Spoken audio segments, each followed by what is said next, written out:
Ова е Сара. Секогаш е фокусирана да ги заврши многуте работни и домашни обврски. Секогаш себе си се става на последно место, но веќе е решена да почне да инвестира во себе.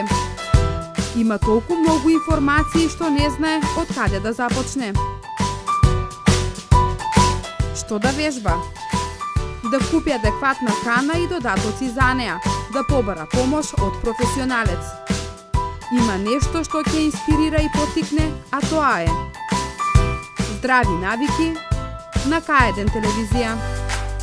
Добар ден на сите, добре дојдовте у денешната епизода. Ве поздравуваме јас Јосиф Дамјанов и моето пријателче кое што нема да биде подвижно во оваа епизода.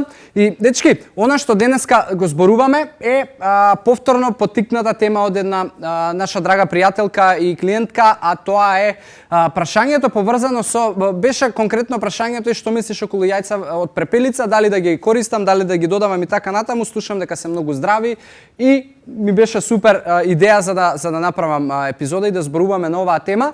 И искрено, кога зборуваме за јајцата од препелица, да, се супер. И многу работи во природава се супер и многу работи се здрави и во ред да се јадат, но мислам дека има една заблуда кога се работи за јајцата од препелица, а тоа е дека се квалификуваат како далеку поздрави, не знам, од јајцата од кокошка, дека далеку подобри и треба секој ден да се јадат и изобилуваат со витамини и минерали и така натаму, и тоа е точно. Но еве каде е заблудата. Тоа што многу луѓе не земаат во предвид е дека она што го можеби се форсира како податок и како информација е дека јајцата од препелици имаат поголем процент на протеин. Јајцата од препелици имаат поголем процент на витамин B1. И да, стварно е поголем процентот за разлика од јајцата од кокошка, кои што најчесто ги јадеме, но проблемот е што јајцата од препелица се многу мали. И што се случува? У просек едно јајце од препелица ви е некаде 9 грама.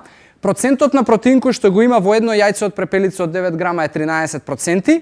Тоа во превод значи дека од едно јајце од препелица вие ќе добиете едва 1 грам на протеин. Прашање колку од тој протеин има метаболичка валенција, односно колку од тој протеин ќе се апсорбира во телото, и прашање дали вие ќе добиете и можеби половина грам на апсорбирлива материја, односно нутритивна вредност која што доаѓа од протеини. За разлика од тоа јајцето од кокошка, да речеме, кога веќе зборуваме за јајца, има 11%, ако не се лажам, на протеин, но затоа што има поголема грамажа, тоа значи дека во јајцето од кокошка имате некаде 5-6, можеби 7 грама на протеин, и тоа е многу поголема вредност за разлика од ова. Што значи дека супер се јајцата од препелица, супер се јајцата од кокошка, ако ги претерате едните не е во ред, ако ги претерате другите исто така не е во ред, но поентата е дека за да постигнете нутритивна вредност која што вашето тело е бара, треба да изедете можеби 7 јајца од препелица за да добиете доволно нутритивна вредност. Зборувам за протеин конкретно, бидејќи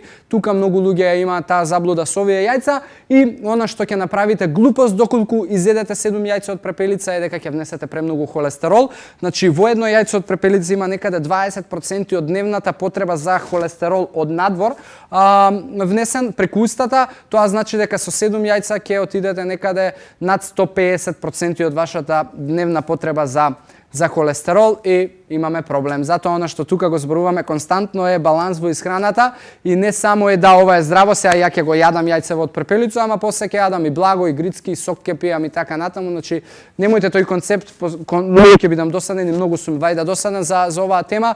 Она што го зборуваме е баланс во исхраната. Да, може вие да додадете и едно и две јајца и од било кој извор, но и остатокот од денот да биде како што треба. Така да мислам дека ќе ви ја расчистам оваа заблуда, и доколку можеби има некој поразлична информација и не се сложува со мене, ќе бидам супер среќен и сакам дебата и сакам можеби да изнесем и некоја туѓа информација, нешто што можеби е точно, а јас можеби не го знам, затоа што не сум, мислам, кој сум јас да кажувам што треба да правите или не треба да правите. Ова се мои мислења и ставови.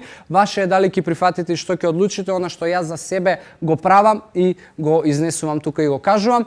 Така да, фала ви за поттикнатата идеја и инспирацијата за оваа тема. Завршуваме за денес тука. Ви посакувам убав ден, здрави животни навики и се гледаме во следната епизода. Пријатно!